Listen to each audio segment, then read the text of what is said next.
Née à Casablanca au Maroc, elle grandit à Cholet, en France, dans le département de Maine-et-Loire. Elle suit une formation universitaire en gestion et finance, formée par le groupe américain Kaounir pour diriger le siège à Afrique, prévu alors à Casablanca. Elle passe par le centre des jeunes dirigeants avant de voir la mission reportée à la suite de la guerre du Golfe. Elle change alors de branche en direction de Paris où elle devient directrice de la communication et développement audiovisuel pour Media Systems. Avec son équipe, elle développera l'un des tout premiers jeux interactifs à la télévision et négociera avec la firme Nintendo. Challenge réussi avec Super Mario. Ref, nécessaire. Elle en vient à travailler comme productrice d'une émission de télévision de jeunesse sur France 2, puis animatrice de Télévisateur 2. Dans une interview donnée au magazine Player One en 1994,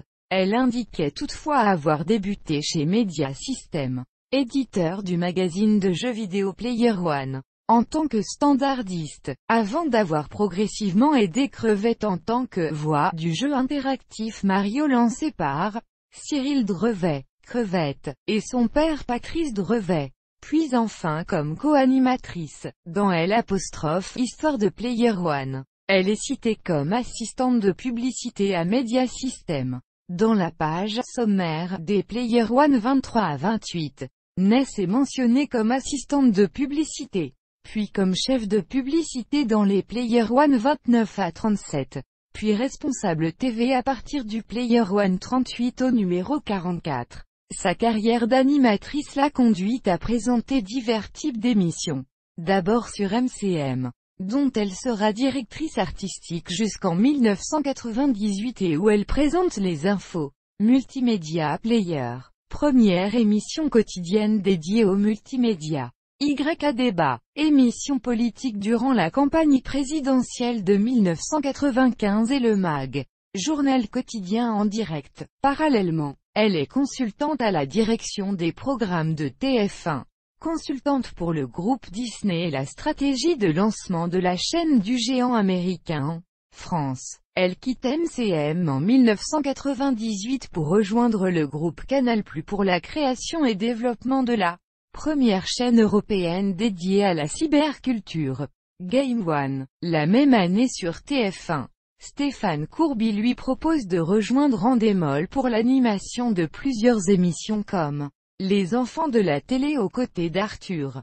Exclusif. Adaptation de l'émission américaine Entertainment Tonight. Le Millennium aux côtés de Christophe de Chavannes. Le coach aux côtés de Julien Courbet. En 2004, France 2 lui offre d'être à la tête de ses premiers prime time en solo.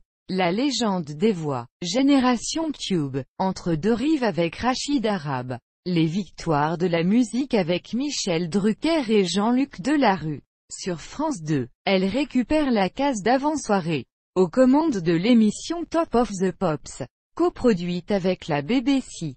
Ness a travaillé en tant que journaliste, animatrice, consultante, directrice artistique et productrice dans les domaines d'actualité et de l'avenir. Elle traite du sujet des nouveaux modes de gouvernance des entreprises à travers des conférences à la Reims School Management et au Densia à Nantes. Elle s'investit également dans l'humanitaire, par l'intermédiaire de l'échange entre individus, notamment visible par sa devise « Partager ce qui nous a été donné ».